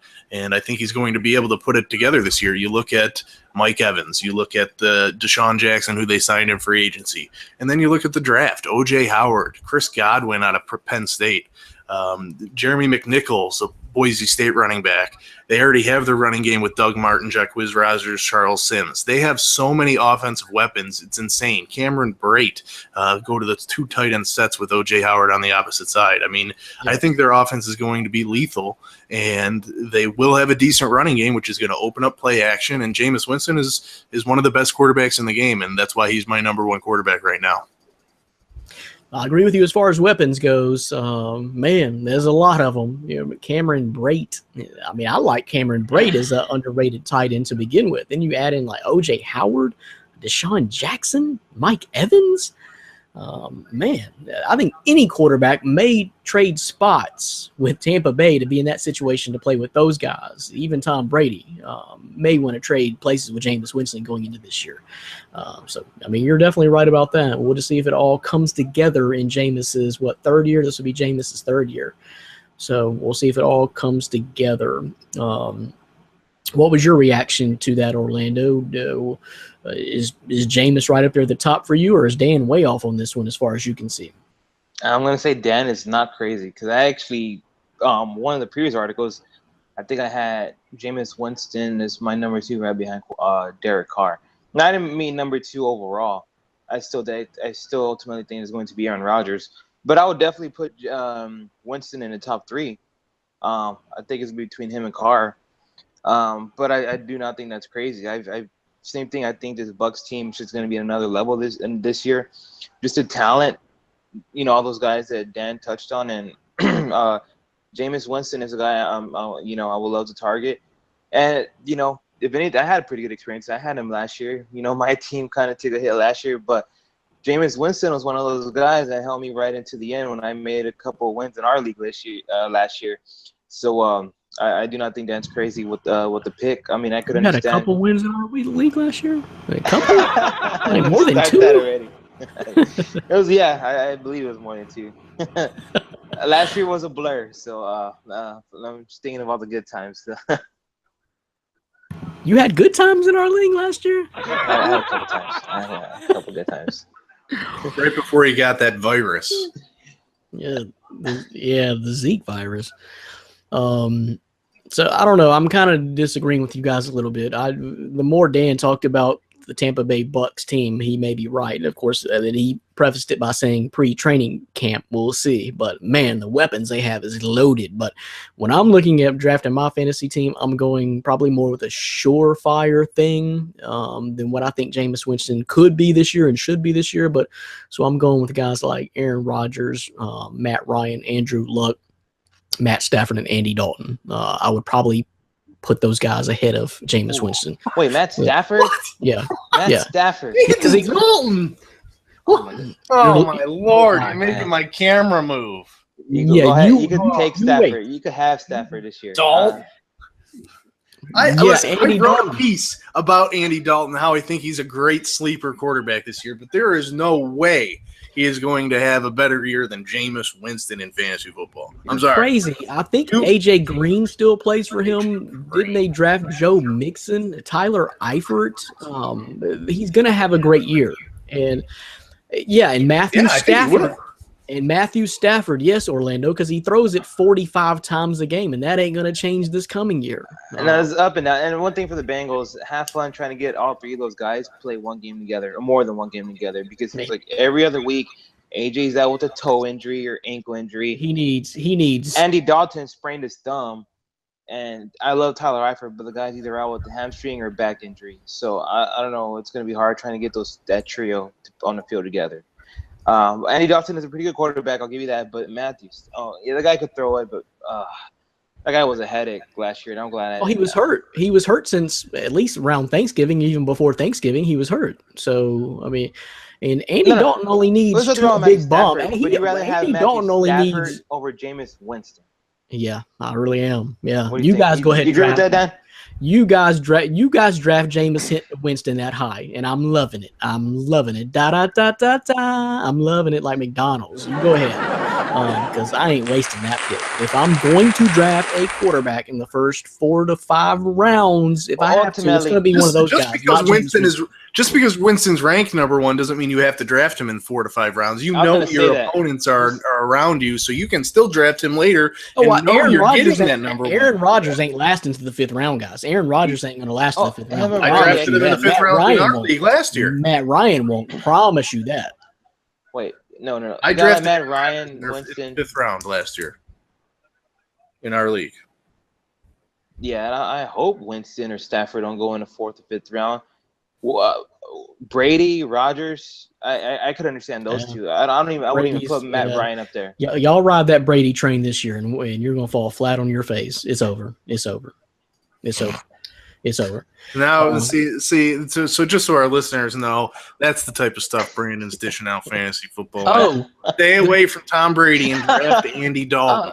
But someone on this podcast won a championship, and 2 of them didn't. My team dominated all year, and I had a bad week. Yeah, a bad week, huh? I didn't have a bad week. Yeah, I didn't. So I just went straight on through and won a championship on y'all.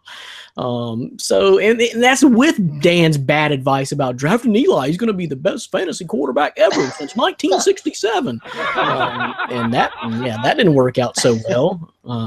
So I picked up Derek Carr in free agency halfway through it. But anyway, man, I'm with AJ Evans. You guys can ride that Jameis bandwagon. I got to see it first. I'm riding with the home run hitters first before. First of all, I'm not saying to take them within 4 and 5 rounds. And if you look at a lot of these quarterbacks, there's the margin, the points. It's not a huge spread that separates them. So Matt Ryan could be maybe 6th best quarterback, say 280 points. Jameis Winston could maybe finish the season with 286 points. That's not still a huge margin separating the quarterbacks. So, I look at it like that. Either way, regardless, one of those guys is still going to be pretty good for you. But no way in hell I'm taking Matt Stafford over Jameis Winston. Okay. Well, we'll see how it works out for you. But yeah, I'm with AJ Evans there. You're crazy. But that obviously it's pre-training camp selections, guys. Okay. He also has Marcus Mariota number 9. I happen to think if Marcus Mariota comes back fully healthy, that with his running capability, he's more of an asset than Jameis Winston. We'll see. I gotta say, guys, I can't wait we're getting all fired up right now. Wait till the season actually starts. Yeah, but it's getting hot. It's almost July. It's hot out here, and you're gonna have me stealing crab legs before long here. But I'm going with the surefire things, AJ. And I think those guys I mentioned, I'm going with before I go with Jameis Winston. We'll see. But anyway, great question. I agree. Dan is smoking crack rock. We'll see how that changes before we get into August. We'll see if he's still riding with Jameis Winston. If he does, I'm happy with it. I'm perfectly happy with that. If he wants to, or him or Orlando want to grab Jameis Winston in the first 4 rounds, then I'll be repeating as champion. So, and tell Ryan Thomas too. Tell them all. Draft Jameis Winston. Thanks for the question, AJ. Let's move on. The next one comes from Seth Joseph Angelo. So, give me one sleeper I won't hear on any other radio show for fantasy football this season. So, Orlando, what you got? Seth Joseph Angelo wants to know who you got. Sleepo. Well, that's think about what he said. One name you won't hear, because I'm pretty sure you're gonna hear a countless list of names. I got 6 names. So your turn. Well, I'm gonna go ahead and okay. You got 6 names, so I'll let you get those 6. I'm going to stick with the one. And this is going to be hard because he's a Patriot. But one guy I really like a lot is going to be Mitchell. Because I think, last year when, Gronk went out and, Edelman was out with a couple of injuries. Mitchell really had a pretty good season, and I think he gained Brady's trust through the late part of the season. He had some pretty good games, and he was consistent. He was pretty consistent. And I know there's a lot of talks about, Julian Edelman's coming back. You got Brandon Cooks, Bronx coming back. But I think he's going to be one of those guys who fits perfectly well, and it's going to be hard deciding, which Patriots are going to go off week in and week out. The song is Gronk's healthy. He's always going to be there. We're not too sure how Brandon Cooks is going to fit into. And Julian Edelman, I know he's getting a little bit older. He's had some health issues. And then you got Mike Gillislee there now, who's probably going to take some of those balls on those other running backs that are in the rotation out there. So I will go with James Mitchell. Yep, Malcolm Mitchell. You're talking Malcolm about. Mitchell. Yeah. So had a pretty decent year last year. I think he was dealing with some injuries, but 23-year-old stud could be the man. Well, that great selection there, Orlando. I mean, you started out right. You started out with who are guys that Tom Brady might throw the ball to, because one of them's going to get production. One of them's going to be a stud, maybe two or three of them. So you started out right there. Look for guys that Tom Brady's throwing the ball to. Not a bad way to start. Dan, what do you say? Any names that's on your list? Obscure names? I know you know a lot. Yeah, I got a couple. One not so obscure that you'll probably hear leading up to drafts is Ryan Switzer with the Cowboys. Kind of that Cole Beasley type. I think he's going to fit well. The Cowboys are going to create an offensive game plan for him. So I think he's going to get heavily involved in the offense. So especially in PPR leagues, Switzer is going to be a guy that I'm going to target later in the draft. Who could potentially have a high upside. Beasley or Des Bryant go out. He's going to be the number one target there. And staying in Dallas, a name that you probably won't hear too much about, and this is only going to happen if injuries occur to my main man, my lover, Jason Witten. I hope nothing happens to him, but if something does, be careful of the name Rico Gathers, the former Baylor basketball player. He was on the practice squad last season for the Cowboys. He's supposed to be projected to make the 53-man roster and back up Jay Witt. So if something happens to Jay Witt, watch out for Rico Gathers. I think he has some sleeper ability there, at least in the red zone. They can utilize, his basketball skills to high point the ball in the red zone. And then I'm going to shift to the AFC for two more names, staying on the same team, and we're going to go with the terrible New York Jets. But they have some promising guys, and with these two guys, not only are they sleepers for this year, but if you're in a keeper or dynasty league, you're going to want to keep your eye on these guys, and that's Ardarius Stewart, the rookie from Alabama. I think he was a second-round pick for the Jets. I think he's going to be probably their number one receiver when the season is all said and done. They have Quincy Enunwa there. They lost Decker. They lost Marshall, so they don't really have a whole lot. I think Devin Smith might be hurt out for the year again. So Ardarius Stewart is going to be getting a lot of targets. Yes, Josh McCown is going to be throwing on the ball, but he's still going to have that number one wide receiver option with the Jets, so he could make for a wide receiver 2, a flex play. And then shifting to the running back position, Elijah McGuire, a rookie from UL Lafayette. You have Matt Forte and Bilal Powell ahead of him on the depth chart. Those are just injuries waiting to happen, old age and injuries. So those guys go down. McGuire is going to step in and be a stud. He can catch the ball out of the backfield, monster PPR guy. So I think he could become heavily involved in the Jets offense later on in the season, and they're keeper guys. So definitely late round snags for sure. I think you hit on a really good team to start with, because you got to look at teams that you don't think are going to be very good, which is one of the first teams I went to is your Buffalo Bills. Not your Buffalo Bills, but your area team there, Buffalo Bills, because you got to find somebody that's going to do all the work, right? But so you went with the Jets. I went with another Jet on one of my 6 guys here that listed is Austin Seferian-Jenkins. I like him a lot. Here's the thing. He's also going to be suspended for the first 3 weeks of the season. So people may see that on their draft boards, bypass him altogether. You possibly could get him in round 15 or 16 of these drafts. And once he starts playing, I like this dude a lot. Former Tampa Bay Buccaneer. Like him a lot. Had some trouble off the field last year. Ended up with the Jets. But I like him a lot. And when you have a quarterback that's not so sure of himself. Who is playing quarterback for the Jets right now? Is he Petty, Hackenberg? Who is even? It's gonna end up being McCown. I mean, he's gonna be the starter day one.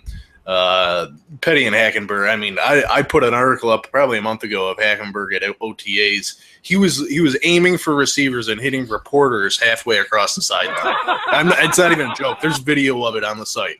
Check out the site. Just search Christian Hackenberg, and it'll pop up there. And it's literally just whipping them at reporters, aiming at a receiver 15 yards in the opposite direction. So if he's playing, don't listen to my Ardarius Stewart pick because he won't hit him. So, but that's kind of what I was saying, though. Either way, even with McCown, I don't have a lot of confidence in that passing game downfield. So I'm looking at that shorter route, a big target, coming over the middle, 5, 10, 12, 15 yards. Austin Seferian-Jenkins, I like him a lot. So, but I'm going to back up to a couple of rookies that I got for you as sleeper. And some of these guys may not be complete sleepers for you. A couple of these guys just may not be sleepers. You may have slept on them a little bit with their situation. New situation, hint, coming up this year. But anyway, a couple of rookies. Jeremy Sprinkle, another Arkansas tight end. I can really package him together with Hunter Henry for the Chargers. Watch out for him. I think he is now number one on that depth chart ahead of Antonio Gates. I think Hunter Henry will have a great season with Phillip Rivers in San Diego, but his former teammate Jeremy Sprinkle, another huge tight end from Arkansas with Washington now, pair him with Jordan Reed. I don't know. We'll see how it works out. But I think if you put those guys on the field together, Jeremy Sprinkle is going to be a big target and a pretty good player in this league. I have complete confidence in that. How much he plays right away, we'll see. But I think he'll earn playing time pretty right away. And then Corey Davis, from all I can see, he's going to be the number one option in Tennessee. So going in right away, as long as Marcus Mariota comes back healthy, I think he's going to get targets and can be a big playmaker. So watch out. The potential is there, and I don't think a lot of people really see that right now. So Corey Davis with the Tennessee Titans. Terrell Pryor, he moved to Washington, another one of those guys. Kirk Cousins throws a lot, did pretty good, was efficient last year. Watch out for Terrell Pryor. If he's not really high on your radar, consider him because I think he'll be a huge playmaker. Someone that Orlando knows very well is on a new team, Danny Woodhead, now with the Baltimore Ravens. I think he's going to play about the same role that in Baltimore that he played in San Diego. And if he comes back healthy, then I think he could be a playmaker all over the field with Joe Flacco throwing the ball. And I think he's going to get touches. I think he's going to get a significant amount of play in Baltimore, Danny Woodhead. And then, of course, wrapping it up, I just look for someone who's not on anybody's radar, because why would this guy be? But it's Paul Perkins, a running back from the Giants, because the Giants, I think it's almost league rule. You have to sign at least one running back on your team. You got to at least play the position. So the Giants haven't been very good at it lately, but they're going to roll a running back out there of some sort. And from all I can tell right now, Paul Perkins is the best candidate to get all the workload at running back for the Giants this year. So keep an eye on him. No, it's not a sexy pick. It's not a sexy name, but I think he'd get a pretty significant workload. And if the Giants learned anything from last year, they were pretty good. Not bad. Had some talent, but you're not going to win many games if you cannot run the ball and no one expects you to run the ball. At least try. You got to address that. So Paul Perkins may be that guy. So there's quite a few names for you. A lot more than one. Seth Joseph Angelo. Appreciate the question. Let's move on. The next one comes from Tracy Galvin. In a dynasty league, which rookie quarterback is worth drafting early? Keep in mind, I don't need this quarterback to play necessarily this season. My outlook is 3 to 5 years down the line with this particular dynasty league. So let's help Tracy Galvin out. Dan, what do you think? Looking down the road, rookie quarterbacks from this year, 3 to 5 years down the road. Yeah, I mean, my number one is going to be my number one quarterback heading into the NFL draft this year, Patrick Mahomes. Especially if your outlook's 3 to 5 years, that would be the first guy that I would want to take. You have others like Deshaun Watson who are going to play earlier. But, again, outlook 3 to 5 years, who knows what his position's going to be. I think Andy Reid's going to groom Mahomes into that role where he might not start next year until next year or even the season after that.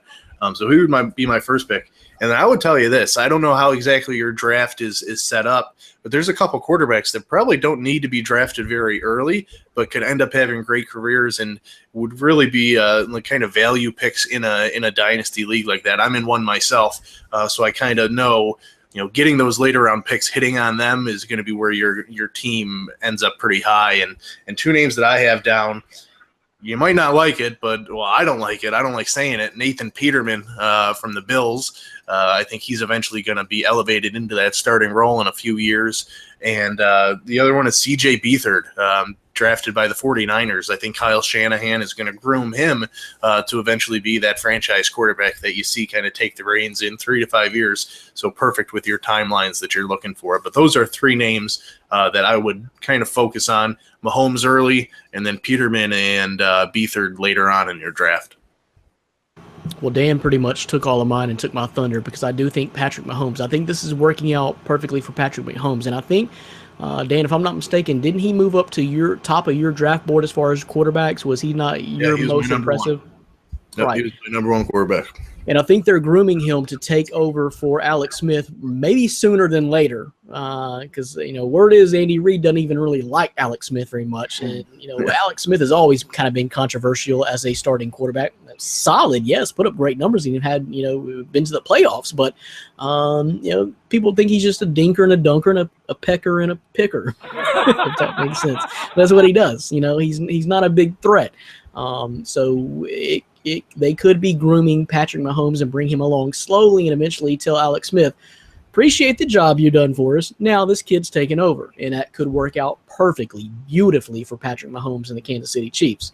We'll see. Nathan Peterman, I agree with you. I think he has a chance. I mean, we don't know about his skill set yet, but I think he has the tools enough to get a shot eventually in Buffalo, and Buffalo could use him. So if he's the man, he could be the man. We're talking 3 to 5 years down the line. I don't know, but he was up there. Dan, did he finish in the top 4 or 5 of your fantasy ranking? Or I mean, not fantasy rankings, but quarterback draft prospect rankings?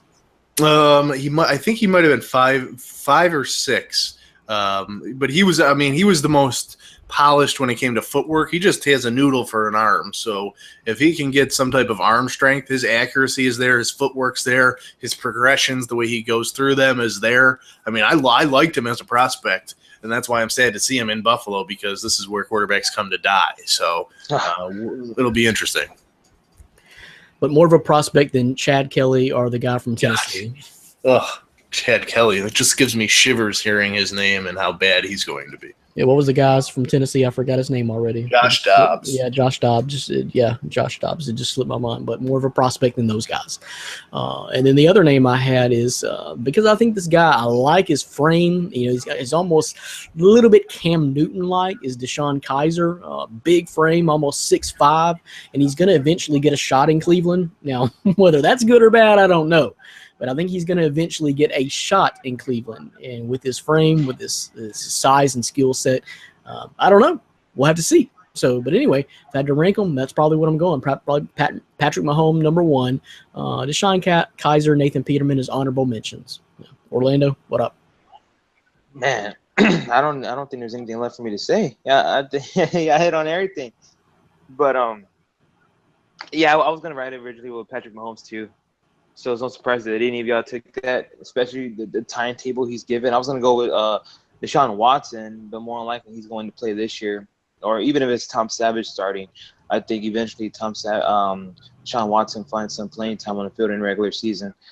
But, Patrick Mahomes, I think, as a guy I keep talking up, he already hit on Peterman and a lot of those other guys. I think, going to a guy, if Andy Reid is still there, Patrick Mahomes would be a nice fit over there in Kansas City.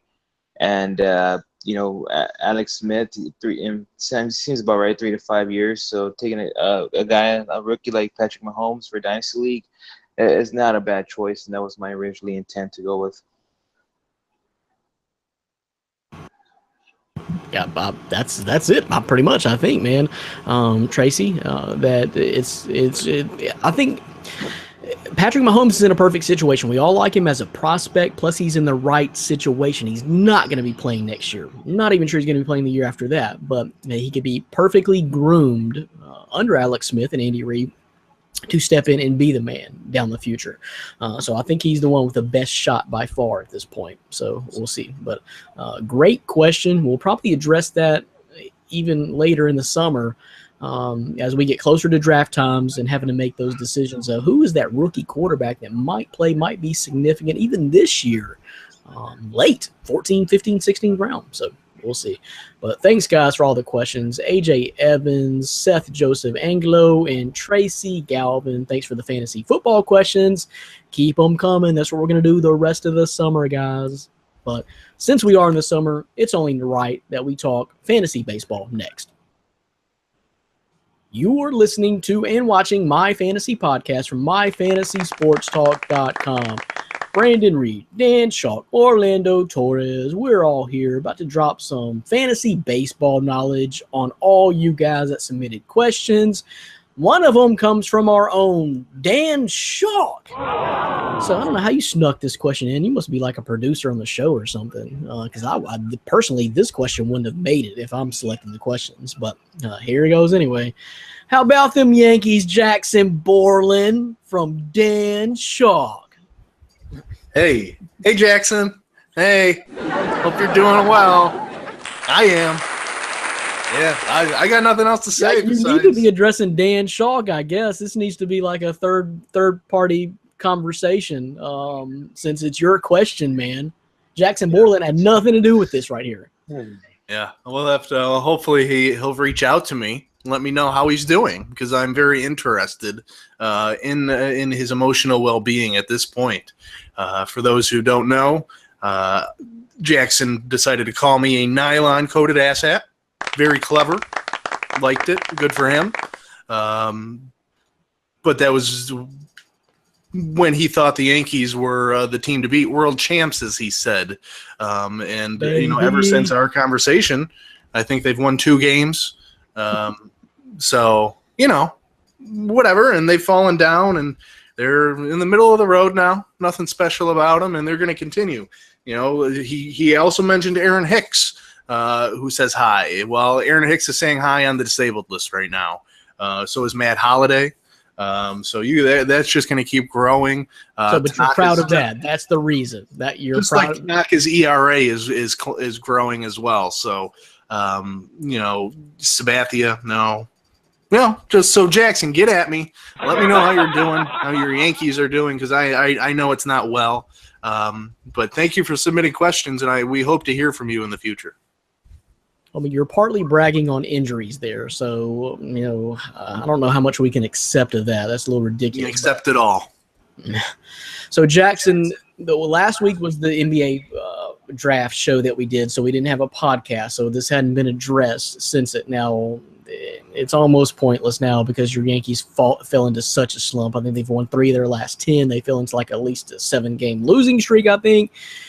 But I'll try to help you out, man. Before that, when Dan brought up that bogus point about you only played 3 winning teams, well, so had his Astros at that point. So, BS on that. But you fell into a 7-game losing streak, and you lost like a straight week after we addressed it on the podcast. As Dan was speaking, the Yankees were sucking and continued to suck for a good week or so. But anyway, Dan, I did my own research. It's not that hard this week.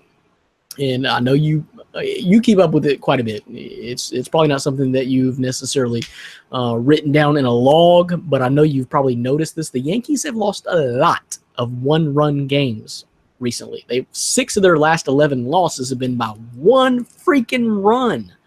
So tough luck. Can I finish? Anyway, so I know you know that. But I mean, that's just tough. But Aroldis Chapman, who is on my fantasy team, is just getting back. He's doing okay, but they were without their closer for a while. You'll lose a lot of 1-run games if you don't have your closer. But now Sabathia is out, as you let us know a couple of weeks ago. I really think their starters are good enough. They're okay, not great, good enough. But Luis Severino and Masahiro Tanaka, they're not bad. I mean, you could do worse. They may be struggling at times, but I think they're okay. I think they're okay enough to hold their own. It's that bullpen that I'm worried about in between the relievers is it's rough. It's I don't know. It scares the Ephus out of me. Ephus, what's that pitch, Dan? I know you talking about The Ephus pitch. yeah, it scares the Ephus out of me. But yeah, their bullpen is not good. It ain't good at all. So Dellin Betances, Tyler Clippard, guys like that aren't going to get it done. So I don't know what you do at this point, though. You got to address that bullpen. I don't know if there's moves to be made out there or what, but that's what scares me. All things considered as far as, health-wise, Aaron Hicks back, fully healthy, all those guys back. The lineup is solid. Got no problems with that. But I think your pitchers, let's just say 4 through 8 or 9, are very suspect. That scares me. So, but Dan, be real about it. That is the biggest issue with the Yankees, right? It's not their lineup. It's not their hitting. It's not their fielding. They got some bullpen issues. They may have 2 to 3 starters they can put together at a time, but the rest of it is very suspect. That's why they're losing 1-run games. Yeah, I mean, bullpen's an issue. I'm not as sold on the starting pitching. I think Tanaka's terrible. It's obviously his worst season. I mean, Sabathia's on the DL. The guys that they're relying on, Severino is their most talented pitcher. So I would throw him out there in the postseason. But Montgomery, he's a young guy. I wouldn't trust him. So their whole pitching staff in general, to me, worries me. Their lineup is good, but you've gotten production from players that don't normally give it to you, like Aaron Hicks, as I pointed out. You have aging pieces like Jacoby Ellsbury. You just designated Chris Carter for assignment. Aaron Judge, he's putting on a remarkable season, hitting homers at a drastic pace, but he's starting to strike out at a drastic pace. I went back and looked. He has 27 games this year of 2 or more strikeouts, which is pretty phenomenal numbers when you actually think about it. I mean, he struck out, I think. Yeah, and he's missing a lot. And I think he almost has 100 strikeouts on the year for the season. So, and that number is climbing at a high percentage. So they worry me a little bit. Still don't have him in the playoffs. Close, winning record, but they're going to fall short. Orlando, be honest, dog. I mean, you've had a lot going on. How much have you kept up with baseball so far this year, or at least the Yankees? As far as just checking the standings ever so often, and just what do you think about the Yankees? Well, they're a team, obviously, hearing these questions and these people come at Dan, it's kind of a no surprise, being that the Yankees have such a huge following. They'll always have, man, those Yankees. I mean, there's Yankees fans here in Memphis or, in the Memphis area. And I don't get it, man.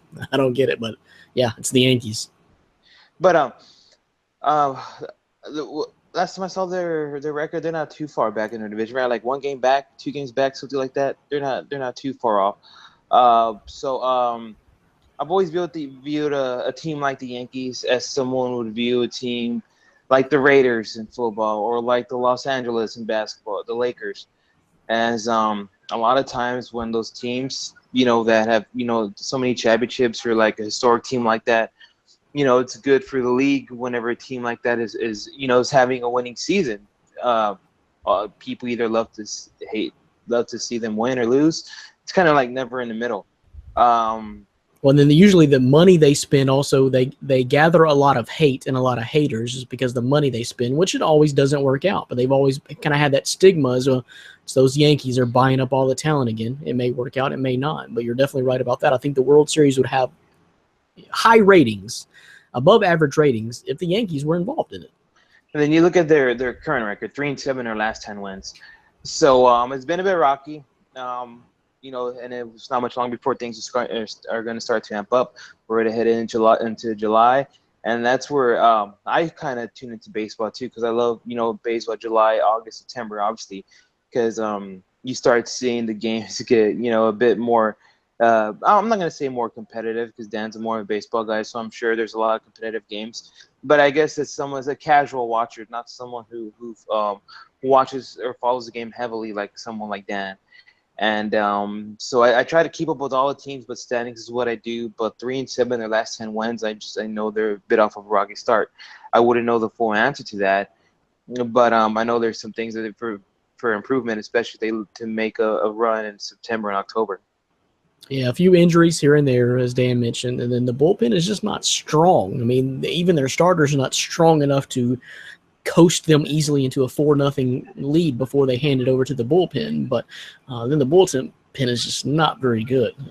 Hopefully Aroldis Chapman can come back really healthy and start really slinging it again. Maybe close out some of these closer games, but not if the full complement of talent is not healthy on the offensive side. So Jackson Borland, man, I'm still on your side, but we're spitting a lot of blood into the bucket right now. I'm in your corner, but we're spitting a lot of blood into the bucket right now. We'll see how it plays out. Let's go rapid fire now. Fantasy questions in the MLB. So the first one comes from Craig Folney. Is Kyle Schwarber rosterable after his demotion to AAA? Now, he is available in our league, Dan. I just checked that. I was looking yesterday, and I passed on him just yesterday. He's 38 of 22, 38 of his last 22. He's hitting 171. That ain't good at all. Does have 12 home runs, 28 RBIs, but he's only averaging, of course, in our league, I looked at fantasy points, 1.6, which ain't great. So 38 hits in his last 222 at-bats. Is this just a struggle, or is he rosterable? I don't know, but real quick before I turn it over to Dan, possible other guys out there along this caliber, if you're looking to pick up someone and thinking about Kyle Schwarber, Carlos Gonzalez is on a 10-day DL right now in our league anyway. Addison Russell, Joey Gallo, Carlos Beltran, Michael Brantley are the guy I just picked up. Lucas Duda, they were available in our league, so just some other guys to even consider along with Kyle Schwarber. So I don't know, Kyle Schwarber, Dan, is this just a slump? Is he worth picking up and hanging on to, or any of those guys or any other guys you know of a lot better options? Yeah, just with Schwarber, if it's a redraft league like ours is, I would leave him on the waiver wire for right now until he's called up again. If he's called up and with the big league club, yeah, I'd say if you have a spot for him, somebody who's maybe not performing too well, if you're streaming a position or two, I would definitely consider picking him up. If you are in a keeper or dynasty league, without a doubt, he has to be on the team because his future is still pretty bright. He's going through a slump right now. A lot of ball players do. So keeper dynasty league, without a doubt, he has to be on your team. But if it's a redraft league, I would be okay with having him on the waiver wire. I wasn't even aware of some of those names that are on our waiver wire. Carlos Gonzalez, I would pick up in a heartbeat, even though he is out. I mean, that's the type of player who can hit 40 home runs, 100 RBI, is bat 300. Got to have room for him, which I was struggling with. And then Michael Brantley, who's just coming back too. That's another name. I really struggled not picking him up. I just didn't quite have room to drop for another. And then some of those guys are just big names: Addison Russell, Joey Gallo, Carlos Beltran. Some of them are just big names. Yeah.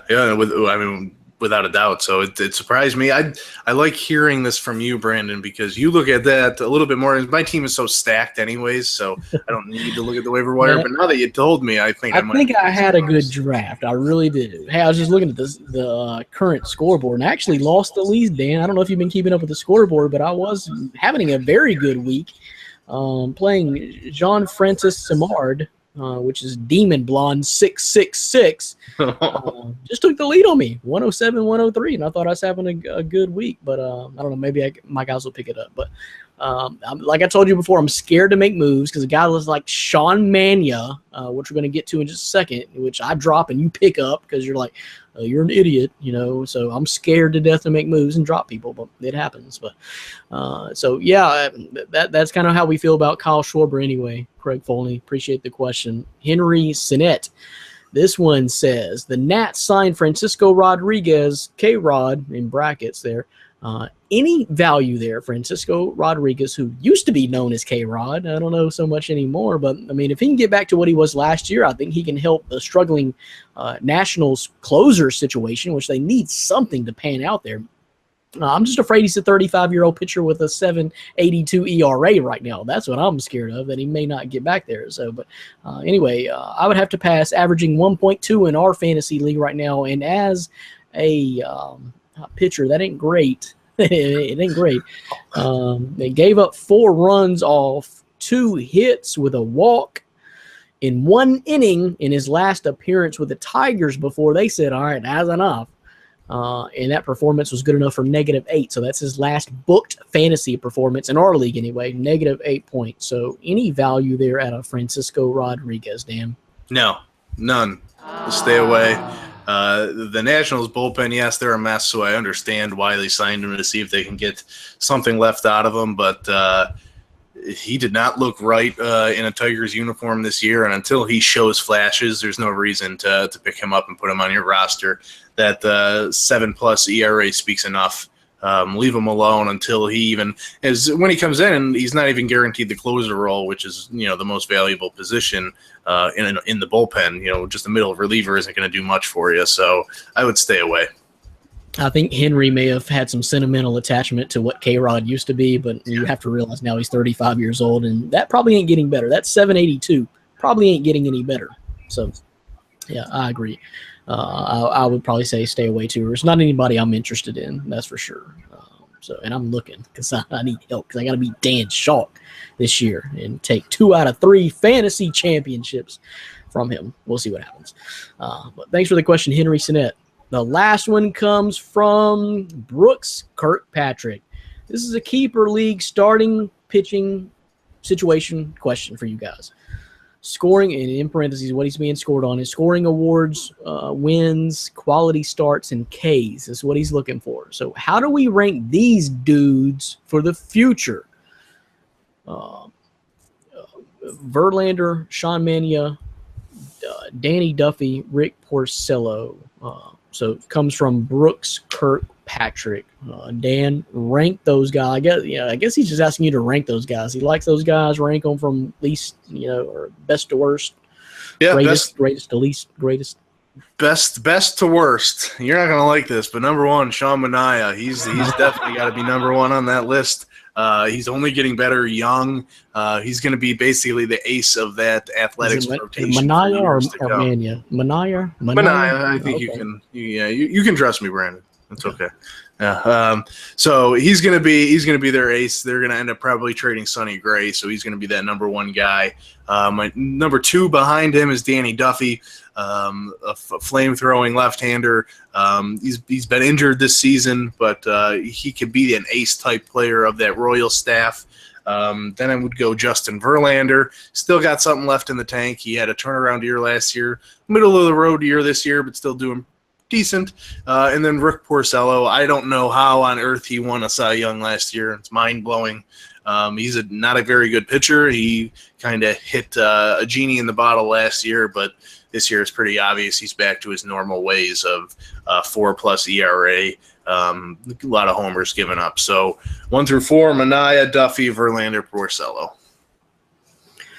For what it's worth, I listened to Dan before you listen to me, but I'm going Danny Duffy number 1 just because of the Manaea factor from what happened this year. And he's only 25 years old, but I went with Duffy first. I really like what Duffy's having a really good year, 28 years old, but Manaea is only 25. So he didn't start out to the greatest start. Dan's probably ultimately right. You just got to have patience to wait these things out, but he did not get off to the greatest start because I drafted him, I think, 122 overall. Dropped him, I don't know, a month or so into the season, and Dan picked him up, and then now look how he's praising him. So, and it's not the first time that has happened to me. So, but anyway, then I got Rick Porcello 3rd, just because he's a little bit younger than Justin Verlander. I don't know how much more Verlander's got to give, man. He's 34 or 35, and not having a great time right now. Neither is Porcello. Porcello's not having a great time right now. So I guess I just ranked Porcello ahead of Verlander because of age, really. So, but I think you can stack them that way anyway. Manaea, Duffy, and then you got Porcello and Verlander kind of drifting off. So I don't know why you really ask us to rank those particular guys. I don't know if those guys, I guess maybe that's your pitching squad. Is that what you take out of it, Dan? That's his pitching squad. And he's looking to what the keeper situation may be like. Yeah, I think he said it's a keeper league, so I know a lot of keeper leagues you can only choose so many players, so maybe he wants to know those top 4. Maybe he can only take 3 of them, wants to know those rankings. So we're happy to help you out, Brooks. There you go. Thanks for all the fantasy baseball questions this week, guys. Keep them coming. Help me improving. I'm 8-4 right now. I'm gonna meet Dan in the championship. I feel it, and it's gonna be just like the pot of gold at the end of the rainbow for all you listeners and watchers at home to see us go through our third fantasy championship in 3 straight sports for myfantasysportstalk.com. They all been a lot of fun. Thanks for all the mailbag questions, guys. Keep them coming. Keep submitting them, throughout the week. Whatever sport you want to talk about, whatever you want to talk about, whether it be wrestling, soccer, whatever. Confederations Cup's coming up, so whatever it may be, keep them coming. Orlando, before we get out of here, what are you working on next? Tell the folks at home what to expect from you, and just what up with the site. More fantasy pieces. We're getting closer to training camp, and then before you know it, preseason is here, and that's when everybody starts planning their fantasy drafts. And with the guys or gals, because there's a lot of women who are starting to play a lot more fantasy too. So start pushing out more articles. I need and updating more articles currently, like my tight end piece. I had mentioned Dennis Pitta. He's no longer with the Ravens, so I need to go ahead and update that. So a lot of fantasy article pieces is what I'm currently working on. Which is always hot topics and hot conversation pieces for us here on the podcast and for everybody else to help you try to get that advantage in your fantasy league. As far as recent post out right now, Dan, I know we had, let's see, I was looking for something else. You put out all the summer league schedules there that were announced today, Dan. There was something else entertainment wise that really struck me. Pretty Little Liars. Maybe. Pretty Little Liars, the series finale, and one of our writers wrote about that, Deshelle Conway. I know that piqued Brandon's interest. He was a PLL, I think that's what they call it, a lover of those Pretty Little Liars. So, I'm sorry, it was actually Wet Hot American Summer 10 years later trailer. That's what I was trying to think of. Yeah, I love the original Wet Hot American Summer. If you guys haven't seen it, kind of a spoof, campy comedy movie. But yeah, that was it. But a lot of stuff out here, man. You got the Pretty Little Liars, of course. The Wet Hot American Summer, and then of course, like I said, your summer basketball league schedules come out. Yeah, we did a couple free agent pieces in the NBA that did very well, predicting where the top 30 free agents will land. Jamie Nixon, one of our entertainment writers, who has been writing about Food Network star. Jason Smith, one of the contestants, is a fan of the site, fan of the show. So give a shout out to Jason Smith, who has a chance to win next Food Network star, which is huge. He's definitely helped promote the site. We've seen an uptick in views ever since he started to kind of promote on his personal social media, which has been great. So shout out to him. I want to follow him on Twitter. I saw the article, so I went straight to Twitter and gave him a follow. Great guy. I think his Twitter handle is @lowcarb77, and just put the hashtag Lord Honey, and he'll respond to you. He's a great guy and a very talented cook and chef. A show, as a sports fan that I am, I love Food Network star, man. And Jason Smith rocks it out with that show. He's definitely the front runner, in my opinion, to win. So best of luck to him, and I wish him nothing but the most success in the future. And I know he's going to help my fantasy sports talk in the future as well. And I think he's actually sat down with interviews with us before. Was it with Jamie Nixon? Yeah. So actual sit down interview there. So in depth there, a lot of good stuff going on. One I didn't particularly like is get ready, Westbrook fans. Tonight, Russ will finally win something, and it will likely be his last. That was from our own Dan Schalk. Little piece of hate there.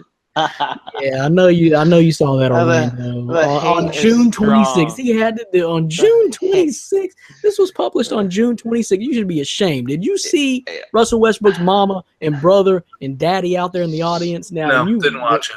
Okay. Didn't watch the show. Stupid. But I knew it was going to happen. Gave him props, but we all know it's never going to happen again. It was, as you said, Brandon, kind of there you go. Good job. Katie left you.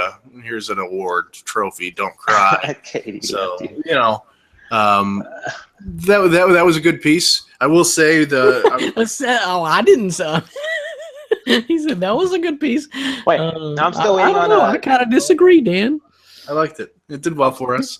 I'm still waiting on Dan's piece for recapping the Ball family segment on Monday Night Raw.